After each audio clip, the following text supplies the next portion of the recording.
আসসালামু আলাইকুম। আপনারা সবাই কেমন আছেন? আলহামদুলিল্লাহ, আমিও আমার পরিবার নিয়ে আপনাদের দোয়ায় এবং আল্লাহ তাআলার অশেষ রহমতে ভালো আছি, সুস্থ আছি। প্রতিদিনকার মতো নতুন একটি ব্লগ ভিডিও নিয়ে আপনাদের সামনে হাজির হয়ে গেলাম। ইটালিতে এখন অনেক বেশি ঠান্ডা পড়েছে, জানি না বাংলাদেশের কেমন অবস্থা, তবে বাংলাদেশ থেকে ইটালিতে একটু বেশি ঠান্ডা। শুধু ইটালিতে বলবো কেন, অনেক দেশে তো সারা বছরই ঠান্ডা থাকে, আর এখন তো ঠান্ডার সময়, তার জন্য ঠান্ডাটা আরও বেশি হচ্ছে। আর প্রবাসে দেখা যায় বাংলাদেশের তুলনায় প্রবাসে অনেক বেশি ঠান্ডা থাকে। অনেক সিটিতে তো আবার স্নো পড়ে। তো আমরা যে সিটিতে থাকি ওই সিটিতে কিন্তু তেমন স্নো পড়ে না, খুবই কম। অন্যান্য সিটিতে আবার স্নো ঠিকই পড়ে। তো এখন অনেক বেশি ঠান্ডা, তো তার জন্য কিছু আসলে তেমন খেতে ভালো লাগছে না। তো ভাবলাম যে রুটি করে নেই, শুকনা শুকনা খাবার, তারপর হচ্ছে গরম গরম খাবার খেতেও ভালো লাগবে। তো তার জন্য এই যে সকাল সকাল রুটিটা করে নিলাম। অনেকেই রুটি খেতে প্রতিদিন ভালোবাসেন, কিন্তু ঝামেলার জন্য আসলে রুটিটা করা হয় না। এদিকে আমার রুটি বেলা শেষ, এখন সব কিছু মুছে নিচ্ছি। যে জায়গায় কাজ করি না কেন ওই জায়গা কাজ করার পর যদি সাথে সাথে মুছে নিই তাহলে কিন্তু এত বেশি ঝামেলা মনে হয় না। একসাথে সব কিছু কাজ জমিয়ে রাখলে পরে কিন্তু হিমশিম খেতে হয়। যেমন এখানে রুটি বেলা হয়েছে, তাই অনেক আটা পড়েছে, তো এগুলো আমি মুছে নিচ্ছি। যদি এগুলা রেখে দিতাম পরে হয়তো আরও বেশি সমস্যা হতো, একসাথে অনেক কাজ জমে যেত। এখানে রুটিগুলা করে নিচ্ছি। আজকে হচ্ছে মাংসের তরকারি আছে, যেটা আমি আগের একটা ভিডিওতে দেখিয়েছিলাম যে মাংস রান্না হয়েছিল, তো ওই তরকারিটাই আছে। এটা দিয়ে হচ্ছে রুটি খেয়ে নেব সকালের নাস্তা হিসাবে আর কি।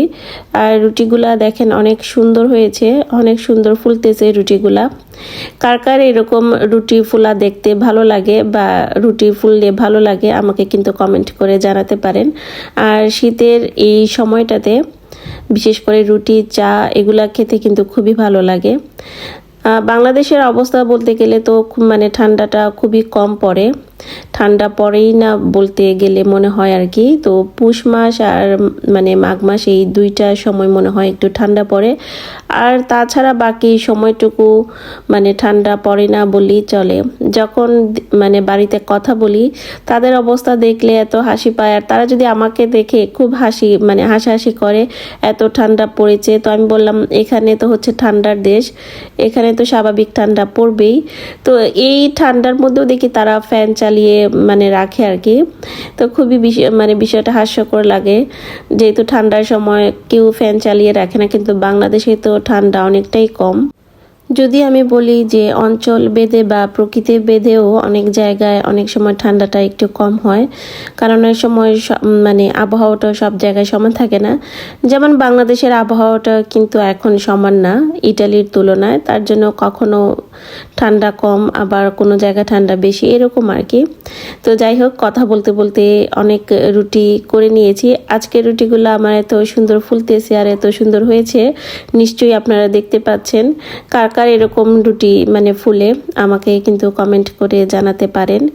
এদিকে নাস্তা করা প্রায় শেষ। নাস্তা করার শেষ হওয়ার পরে তো অনেক কাজ জমে থাকে, যেটা আমাদের গৃহিণীদের জন্য একটা বড় একটা কাজ। দেখতেই পাচ্ছেন বেসিনে কিন্তু অনেক বাসন জমে গিয়েছে, তো এগুলো এখন ধুয়ে নেব। ধুয়ে আমি পাশের বেসিনে হচ্ছে আমি উপর করে রেখে দিয়েছি যাতে পানিটা ঝরে যায়। দুইটা বেসিন হওয়ার সুবিধা হচ্ছে এটাই, একটাতে আমি বাসন ধুয়ে নিই আর একটাতে আমি পানি ঝরিয়ে নিই। এরকম হলে আমার কাছে অনেক বেশি ভালো লাগে, অনেক সুবিধার হয়।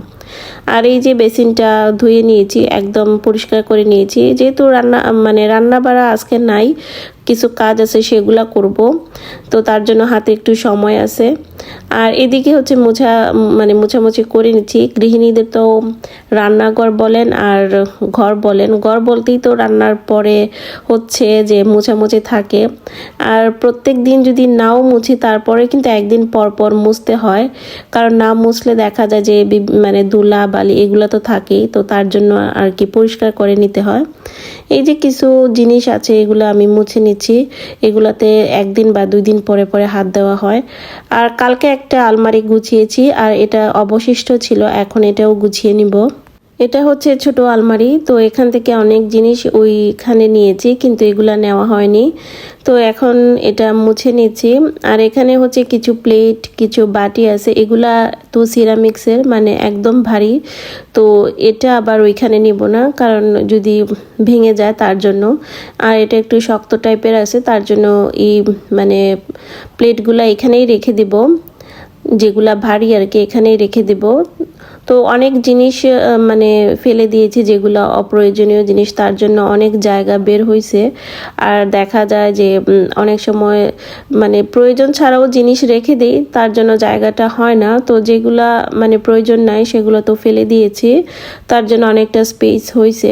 আর এখানে হচ্ছে ওই যে মগগুলা ছিল এখানে নিয়ে আসছি, আর কিছু বাটি ছিল এইগুলো এখন এখানে নিয়ে এসেছি, কারণ যেগুলো আমি ব্যবহার করব প্রতিদিন বা প্রতিদিন লাগে, প্রতিদিন না লাগলেও মেহমান আসলে যেগুলা লাগে এগুলো আমি এখানে রেখে দিয়েছি। আর কিছু ভারী টাইপের জিনিস ওইখানে রেখে দিয়েছি, তো ওইখানে তেমন কিছু জিনিস নাই, সবগুলোই আমি এখানে নিয়ে আসছি। তারপরেও কিছু জায়গা খালি ছিল, ওইখানে হচ্ছে ইস্ত্রি তারপরে আরও কিছু জিনিস রেখে দিয়েছি। তো দেখলাম মোটামুটি এখন ঠিক আছে, যদি আরও কখনো কোনো কিছু কিনা হয় তো এখান দিয়ে আমি রেখে দেবো আর কি। কখন যে কোন জায়গায় গেলে কোন জিনিস পছন্দ হয় সেটা তো আসলে বলা যায় না, হুটহাট করে দেখা যায় একটা জিনিস চোখের সামনে ভেসে উঠলো, তখন দেখা যায় নিতে ইচ্ছা করে, তার জন্য এই জায়গাটুকু খালি রেখে দিয়েছি। আর এখানে কথা বলতে বলতে রান্না বান্নাও করে নিচ্ছি, বিকালের দিকে এই রান্নাটা ছিল, দুপুরের দিকে তো আর রান্না করিনি, খাওয়া দাওয়া আপনাদের সাথে শেয়ার করা হয়নি। তো বিকালের দিকে মানে সন্ধ্যার দিকে আর কি এই রান্নাটা করা। তো বাসায় শিম ছিল আর নতুন আলু ছিল, এখন তো হচ্ছে শীতের সময় অনেক নতুন নতুন সবজি উঠছে, তো অনেক আপুদের দেখি নতুন নতুন সবজি দিয়ে অনেক কিছু রান্না করে। তো বাসায় যেহেতু আমার নতুন আলু আর শিম ছিল, তো ভাবলাম শুটকি দিয়ে আমি একটা তরকারি রান্না করি। এই রকম তরকারি কিন্তু আমরা ছোটবেলা খেতাম, বিশেষ করে আমার মা খালা এইভাবে তরকারি রান্না করতো, যখন নতুন শিম তারপর হচ্ছে নতুন আলু বাজারে উঠতো আমার আব্বা নিয়ে আসতো, তো আমার আম্মা এভাবে করে রান্না করতো। তখন হচ্ছে লইটা মাছের শুটকি তেমন একটা বেশি পাওয়া যেত না, কাকিয়া মাছের শুটকি, যেটা অনেকে কি নামে ডাকেন জানি না, তো আমরা কাকিয়া মাছ বলি। তো কাকিয়া মাছের শুটকি পাওয়া যেত, বিশেষ করে শীতের সময়টা তো শুটকি বেশি পাওয়া যেত। তো ওই শুটকি দিয়ে এভাবে রান্না করলে আর বেশি করে ধনিয়া পাতা দিলে তরকারিটা খুবই ভালো লাগতো এবং খেতেও অনেক বেশি মজা লাগতো, মনে হতো যে মানে নতুন শিম তারপরে হচ্ছে নতুন আলু, মানে এগুলো দেখে মনে হতো যে শীত আসলে চলেই আসছে। তো হঠাৎ করে মনে হলো যে আমার খালা বা আম্মার রেসিপিতে আজকে আমি এই তরকারিটা রান্না করব, এবং মাশাল্লাহ বলতে হবে তরকারিটা খেয়ে অনেক বেশি ভালো লেগেছে। ভিডিওর এই পর্যায়ে সকল আপু এবং ভাইয়াদের উদ্দেশ্যে একটি কথাই বলবো, প্লিজ আপনারা ফুল ভিডিও ওয়াচ করবেন, লাইক কমেন্ট করবেন। অনেকেই কমেন্ট করেন কিন্তু লাইক করতে ভুলে যান, বিশেষ করে তাদের উদ্দেশ্যেই বলতেছি যে লাইকটা করবেন। আর যারা নতুন ভিডিও দেখছেন বা দেখবেন তাদের উদ্দেশ্যে বলবো, যদি আমার ভিডিওটা আপনাদের ভালো লাগে তাহলে অবশ্যই চ্যানেলটি সাবস্ক্রাইব করে পাশে থাকা বেল বাটনটা বাজিয়ে দেবেন। আর আপনি যদি এই ধরনের ভিডিও দেখতে খুবই বেশি পছন্দ করেন তাহলে আমার ফেসবুক পেজটি ফলো করে কিন্তু রাখতে পারেন, আমার চ্যানেলটাও কিন্তু সাবস্ক্রাইব করে রাখতে পারেন। তো কথা বলতে বলতে আমি ভিডিওর প্রায় শেষ পর্যায়ে চলে এসেছি। এখানে রান্নার বিষয়ে তো আপনাদের কিছু জিনিস শেয়ার করলাম, আর রান্নাটা আমি কিভাবে করেছি সেটাও তো আপনাদের দেখিয়ে দিয়েছি।